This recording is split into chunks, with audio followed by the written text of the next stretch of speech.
Hello YouTubers, Alaska Prepper here. Today, ladies and gentlemen, we are talking about brown sugar. So during yesterday's live stream, someone asked me, how long is brown sugar good for and how can I store it for long term? Well, I'm going to give you that answer through this short read right here.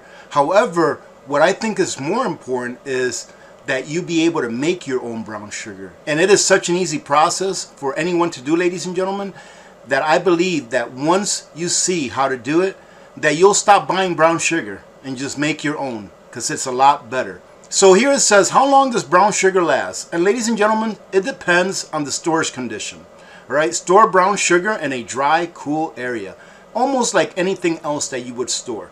To maximize the shelf life of brown sugar, keep the package tightly sealed after opening. Common sense, right?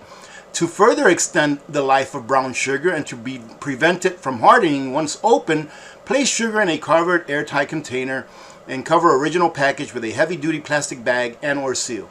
Or you can just dry can it, right? So if you dry can it, you should be fine. However, don't place an oxygen absorber in there because it will turn rock hard. How long does brown sugar last at room temperature? When properly stored and kept free from contaminants, very important part there, kept free from contaminants, brown sugar has an indefinite shelf life, just like regular sugar. So pretty much brown sugar will last indefinitely as long as you keep it dry, you keep it in a tight air sealed container, and you keep it in a cool, dry place. Something they didn't mention here is keep it away from sunlight as well. Now, how is brown sugar made? There are two types of brown sugar.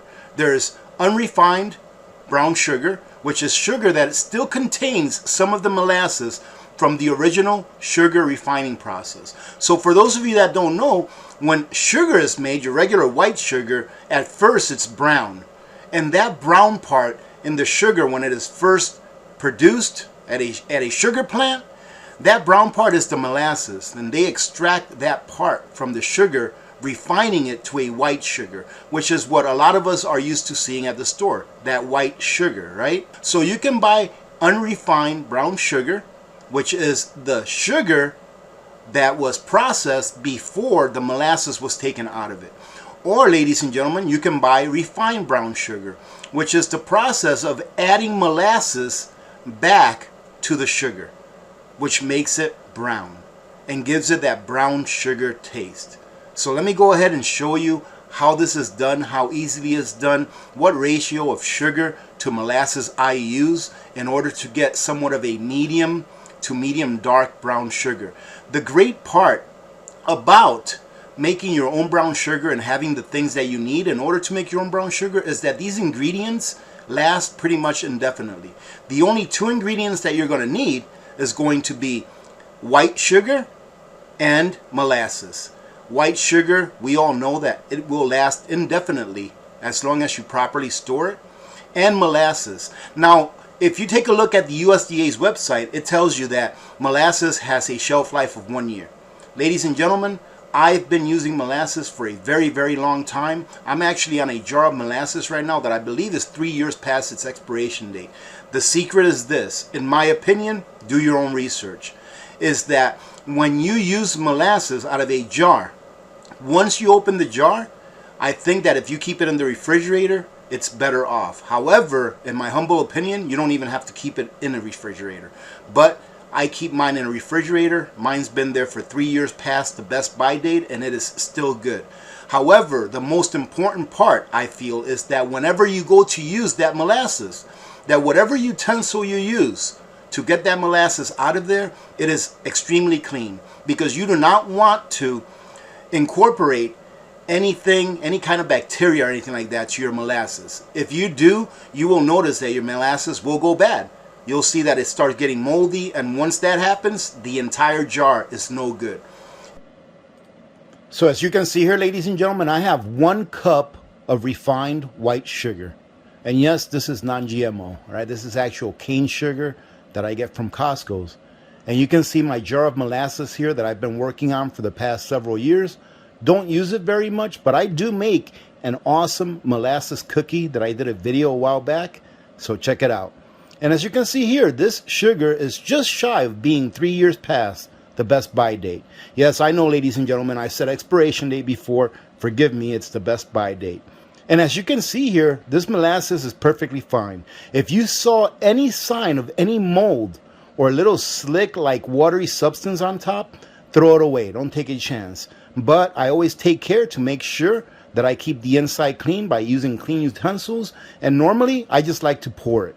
Now, depending on how dark you like your brown sugar would depend on how much you put in here.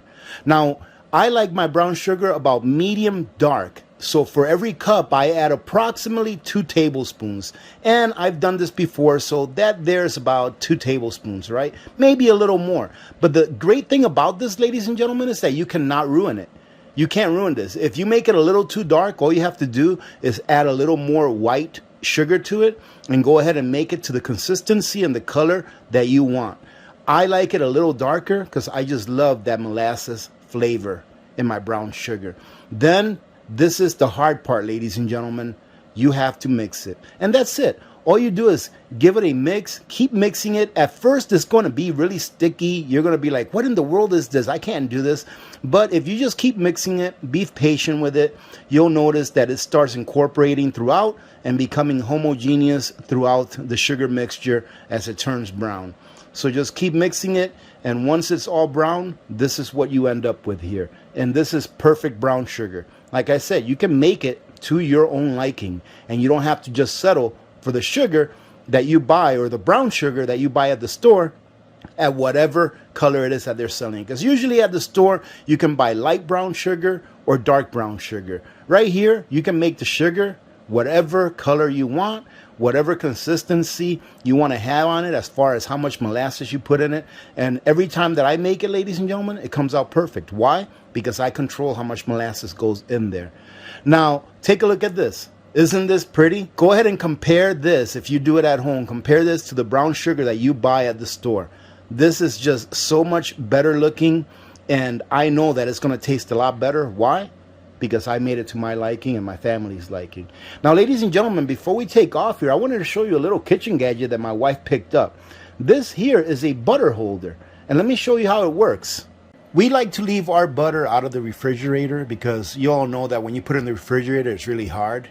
However, leaving it on the counter really uncovered or exposed to a lot of air, it kind of makes it go bad quicker, especially if you're in a warmer climate. And this is like an old school kitchen gadget. It's what they used to use back in the day.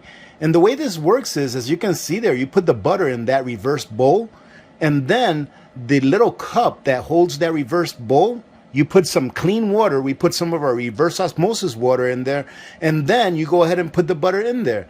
And what happens is that since the water is touching the butter directly, then there is no air that can get on that butter, introducing bacteria to it and or making it go rancid quicker. And it ought to keep the butter a lot better, a lot longer. All right, ladies and gentlemen, thank you very much for joining in today. I hope that you enjoyed a little bit of this and some of you got something out of it. Having said that, remember to be good to each other. When good people do good things happen. Remember to reach one, teach one, and repeat. If we all did this, the world would be a better place, and you know that it will be a better place. Many blessings to all of you and your families. This is Alaska Prepper. I am out.